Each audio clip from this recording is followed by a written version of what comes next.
Hi all, this is Nefla, Assistant Professor in the Department of Logistics Management, St. Albert's College Autonomous, Ernakulam. In this session, I would like to introduce to you the concept of Bill of Exchange. A Bill of Exchange is a credit instrument. It is used in credit transactions as a security for payment. Let's check how it works. I take an example of two persons, Mr. A and Mr. B. Mr. A sold goods worth Rs 10,000 on credit to Mr. B, and Mr. B verbally agreed to pay the amount after 2 weeks. But even after 2 weeks, he did not make the payment. So, in order to avoid such situations of non-payment or delay in payment, we can make use of a bill of exchange. So, in India, checks, bill of exchange and promissory notes are regarded as credit instruments. These are also known as negotiable instruments because these are freely transferable from one person to another. In India, these transactions of bill of exchange or promissory note are governed by the regulations of Negotiable Instruments Act 1881. Now let's see what is the definition of a bill of exchange. According to Section 5 of the Negotiable Instruments Act 1881, a bill of exchange is an instrument in writing containing an unconditional order to make payment to a person or according to his order or to the bearer of the instrument. Then now we discuss the features of bill of exchange. The first characteristic of a bill of exchange is it must be in writing. A bill of exchange must be prepared by writing. Then second point is it must be contained an order to make payment. So it should contain an order to make payment of a certain sum of money. Third point is it is an order to make payment that must be unconditional. So a bill of exchange should contain an unconditional order. Next point is the maker of the bill should sign it. The person who draws the bill should sign on the bill of exchange.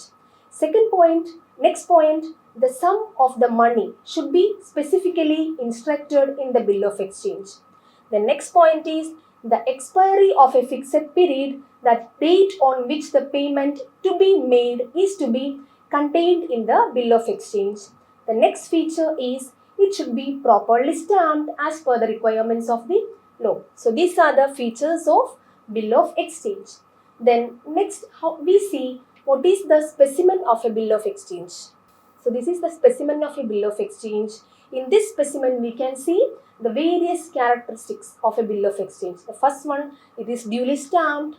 The amount is properly included in the bill of exchange. Then it contains an order.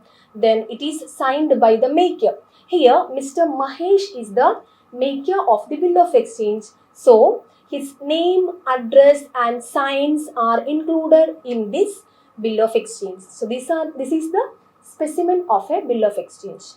Now let's see who all are the parties of a bill of exchange. Mainly there are three parties involved in a bill of exchange. Number one, drawer. Drawer is the maker of the bill of exchange. And in our case or in our bill of exchange, the seller will be the maker or drawer of the bill of exchange. The second party is drawee. The person upon whom the bill of exchange is drawn is known as the drawee of the bill of exchange. In a bill of exchange, most probably the buyer or purchaser will be the drawee. The third one is the payee. The person to whom the payment or the amount of bill of exchange is to be made is known as payee. If the bill of exchange is kept by the drawer till the date of maturity, the drawer and the payee will be the same person. Then next we move on to the importance. What are the importance of a bill of exchange? The first point is it is legal in nature. It creates a legal relationship between the buyer and the seller. Then second point is detailed information. A bill of exchange contains all information relating to the amount, date, regarding the drawer, drawee, etc. in a detailed manner. Third point is increased sales. The buyer will get credit opportunity if he purchase from a seller. So it will increase the sales of a particular company if a person provides bill of exchange facility. Next point, immediate cash. This is possible in case of discounting of bill.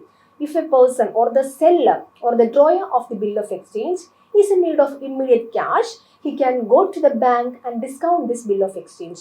Next point is easy to transfer.